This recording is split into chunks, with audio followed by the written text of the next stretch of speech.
Hello guys, हमने Kakori conspiracy पढ़ लिया था। उसमें हमने देख लिया था काकोरी कॉन्स्पिरेसी में कि कौन से लोग सदस्य शामिल होते हैं।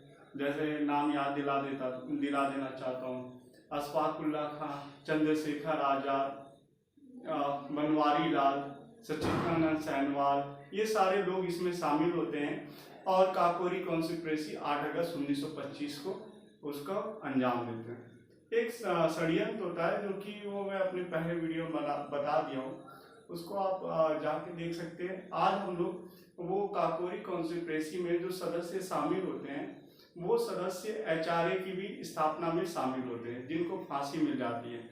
जैसे अशफाकुल्ला खां को मिल जाती है और सजा के तौर में काला पानी का सजा मिल जाता है सचिदानंद सैनवाल को।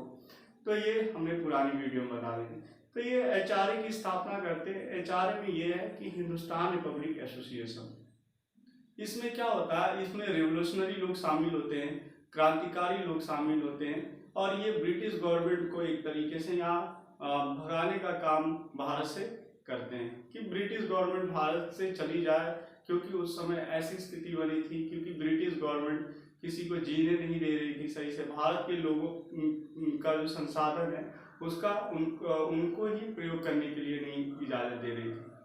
तो उस समय ये एचआरए की स्थापना होती है। इसमें एचआरए की स्थापना में जो शामिल होते हैं लोग, उसमें जैसे कि अगर नाम लिया जाए तो यशपाल होते हैं, भगत सिंह भी होते हैं, और उसके बाद देखा जाए तो चंद्रशेखर आज़ाद भी रहते हैं, और भगवती चरण बोहरा ये भी शामिल होते हैं। तो मेन इन्हीं का नाम आता है, भगवती चरण बोहरा, और एक और नाम आता है सचिंद्र सैनवाल का नाम आता है।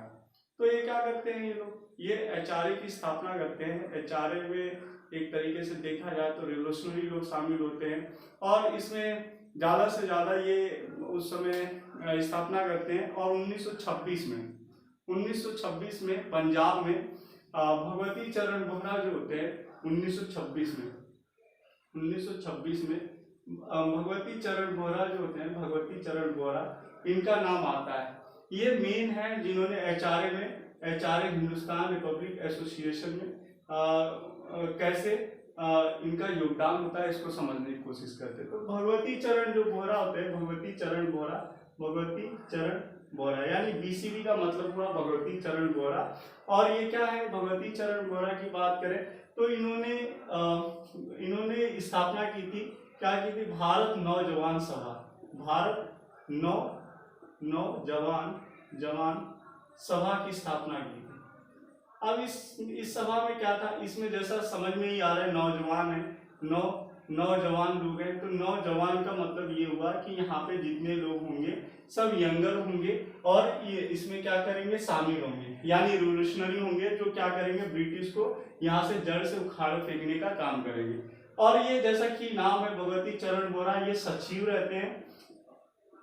रहते हैं। और उसके बाद देखा जाए तो एक जो होते हैं भगत सिंह, हमारे इसी में भगत सिंह महासचिव होते हैं। ये क्या होते हैं, महासचिव होते हैं।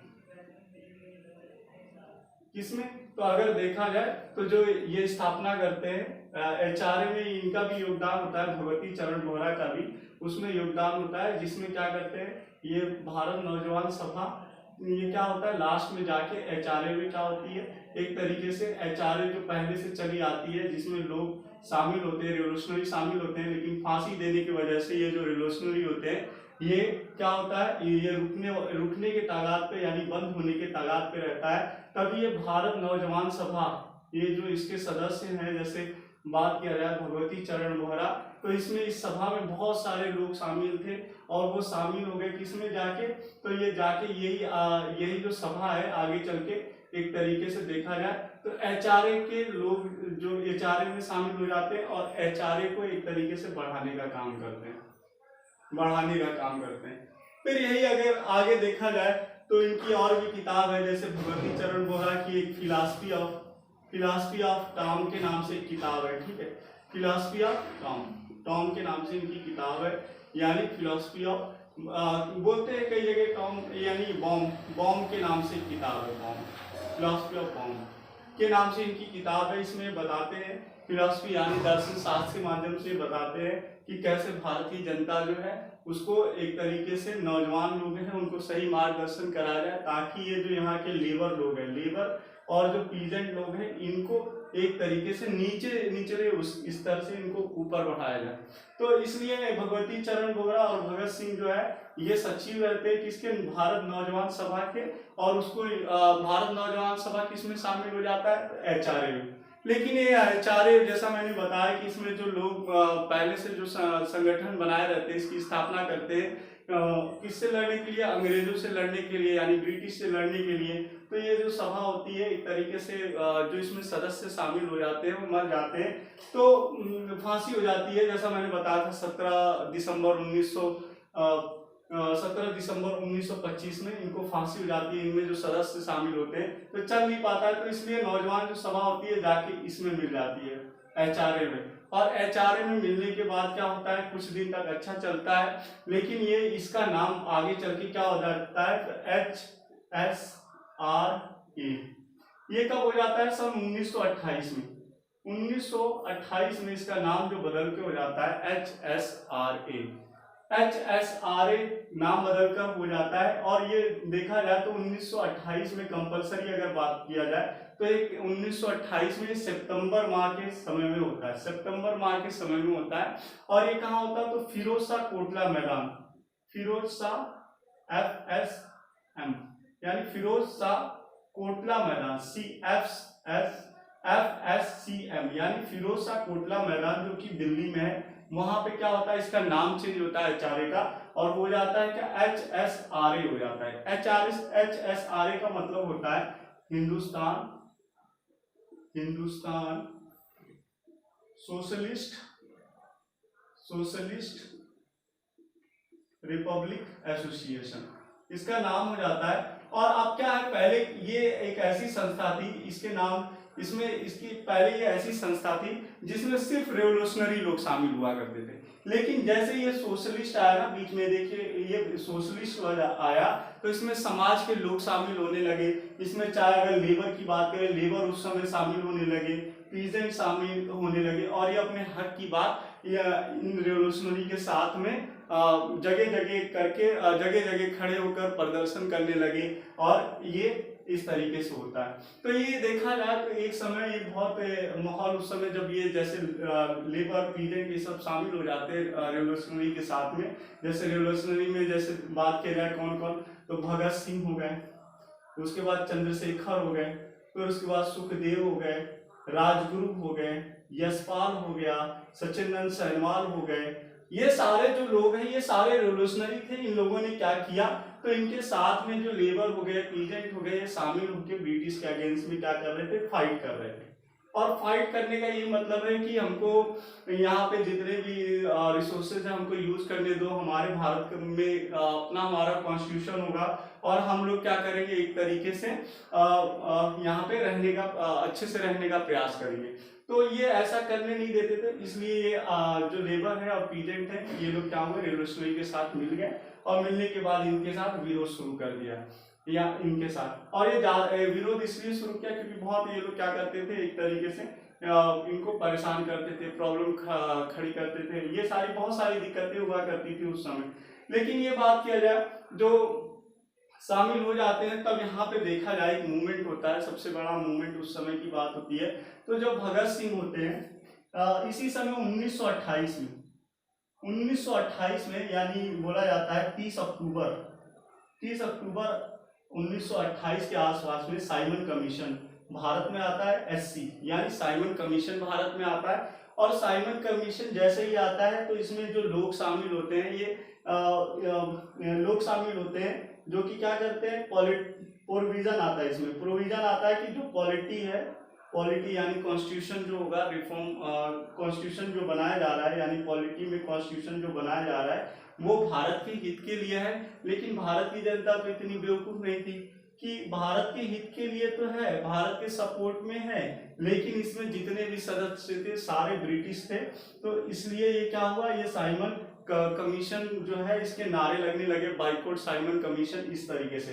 तो जब बाइकॉट साइमन कमीशन के नारे लगने लगे तो उस समय क्या हुआ करता था, रिवोल्यूशनरी लोग क्या करते थे, इस तरीके के नारे देते थे। लेकिन पीसफुली एक जगह देखा जाए, पीसफुली क्या कर रहे थे, लाला लाजपत राय, लाला लाजपत राय यानी LLR, ठीक है, लाला लाजपत राय जो क्या कर रहे थे, पीसफुली एक तरीके से प्रोटेस्ट कर रहे थे।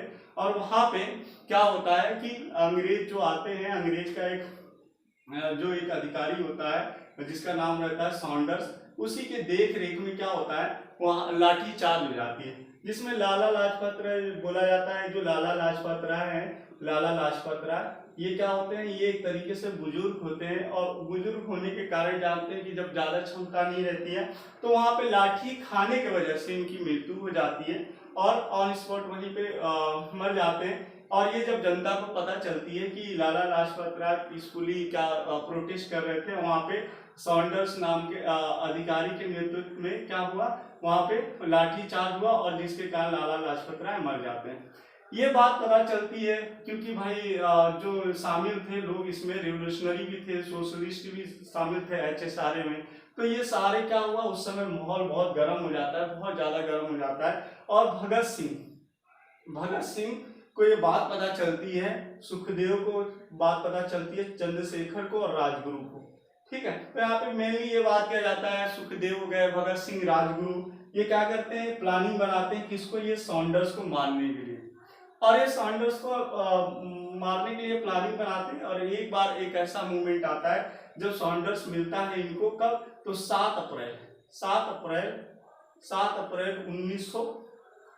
1928 में मिलता है, 1928 में मिलता है सॉन्डर्स। और अपने एक तरीके से बोला जाता है कि अधिकारी उनके पास एक जीप होती है, बाइक होती है, बाइक से ये लोग घूमते रहते थे ब्रिटिश लोग। तो वहीं पे भगत सिंह इनको देख लेते हैं और गोली मार देते हैं। भगत सिंह इनको क्या करते हैं, गोली मारते हैं, यानी वहीं पे क्या करते हैं, इनकाउंटर कर देते हैं इनका, यानी इनकाउंटर कर दिए और यहीं पे सॉन्डर्स मर जाता है। अब सॉन्डर्स मर जाता है, अब सॉन्डर्स मर जाता है तो जो भगत सिंह, अब पूरी जो ब्रिटिश गवर्नमेंट होती है ये हिल जाती है कि भाई सॉन्डर्स को किसने मारा, क्या है। तो इसमें जांच पड़ताल होती है तो नहीं मिलते हैं, बिल्कुल किसी को पता नहीं चलता है कि हाँ इसमें भगत सिंह शामिल है, सुखदेव, राजगुरु और यशपाल, ये सैनवाल, ये सारे लोग शामिल है, ये किसी को कुछ पता नहीं चलता है। लेकिन क्या होता है, एक मूवमेंट आता है जब ये ब्रिटिश लोग बिल्कुल नहीं मानते हैं, बिल्कुल कुछ नहीं मानते हैं, तो क्या होता है, ये लगभग बोला जाए तो ये आता है 24 अप्रैल की बात है, 24 अप्रैल के आसपास में, ठीक है। 24 अप्रैल के आसपास में क्या होता है, अगर यहाँ पे बात किया जाए 24 अप्रैल की, तो वहां पे एक असेंबली होती है, legislature assembly, LA, legislature assembly होती है। और भगत सिंह क्या करते हैं, जब ब्रिटिश लोग नहीं मानते हैं तो भगत सिंह लेजिस्लेचर असेंबली देखते हैं कि कहाँ पे, जहाँ पे लोग नहीं रहते हैं, ब्रिटिश लोग, समर्थक लोग वहां पे नहीं होते हैं, कुछ वहाँ डिस्कशन नहीं चलता है, पार्लियामेंट में कोई डिबेट नहीं होती है, तो वहाँ खाली स्थान देख के वहां पे वो क्या करते हैं, बॉम्ब फेंक देते हैं। और बॉम्ब फेंक के वहां पे इंकलाब का नारा देते हैं, इंकलाब इंकलाब इंकलाब जिंदाबाद, इंकलाब जिंदाबाद के नारे देते हैं। फिर उसके बाद ये भी बोला जाता है imperialism go out, imperialism go out के नारे देते हैं और जय हिंद के नारे देते हैं भगत सिंह। और उसके बाद वहां पे इनकी गिरफ्तारी हो जाती है और इनके साथ में और 2 लोग होते हैं, भगत सिंह, सुखदेव, राजगुरु, इनकी भी यही गिरफ्तारी हो जाती है। और जब इनकी गिरफ्तारी हो जाती है तो मेनली ये बात है कि आप कहेंगे कि ये ऐसा इन लोगों ने क्या क्यों किया, तो इसमें ये है ना कि इसलिए इन लोगों ने किया कि ये दिखाना चाहते थे, कहीं ना कहीं ये दिखाना चाहते थे कि रिवोल्यूशनरी लोग हैं, हम ही नहीं है सिर्फ, और आप ऐसे एक्टिविटी कर रहे हैं तो आप बिल्कुल मतलब कि कुछ भी आप हमको नहीं समझ रहे। तो इसलिए इन्होंने क्या किया, बम अटैकिंग किया और कहीं ना कहीं ये भी दिखाना था कि भारतीय के पास बम की कमी नहीं है, क्योंकि उस समय जो वर्ल्ड वार हुआ था तो उस समय देखा जाए तो जर्मनी जो था, जर्मनी से लिंक आउट हो गया था, मिल गया था यहाँ, ये जो भी हमारे यहाँ बम बारूद आता था तो जर्मनी से ये रिवोल्यूशनरी लोग क्या करते थे, खरीदते थे और वही जर्मनी वाला जो बम था, बम उसका यूज किया वहीं पे लेजिस्लेचर असेंबली में, और वहां पे वो करते हैं। और उसके बाद क्या है, गिरफ्तारी हो जाती है। और जैसा कि आप जानते हैं कि 23 मार्च और 1931 में इनको फांसी मिल जाती है, भगत सिंह, सुखदेव, राजगुरु को। तो इसमें बहुत सारी चीजें थी, लेकिन इससे पहले और भी मूवमेंट चलते हैं इंडियन नेशनल मूवमेंट में या इंडियन नेशनल देखा जाए तो उस समय जो हुआ था इंडिया, तो उस समय और भी मूवमेंट चलते हैं। जैसे अगर बात किया जाए तो इसमें राउंड टेबल कॉन्फ्रेंस होता है, फर्स्ट सेकेंड थर्ड, फिर साल्ट मार्च होता है, फिर उसके बाद देखेंगे कराची अधिवेशन होता है। ये बाकी 3 अधिवेशन हम लोग अगले चैप्टर में पढ़ेंगे फ्रेंड। Thank you.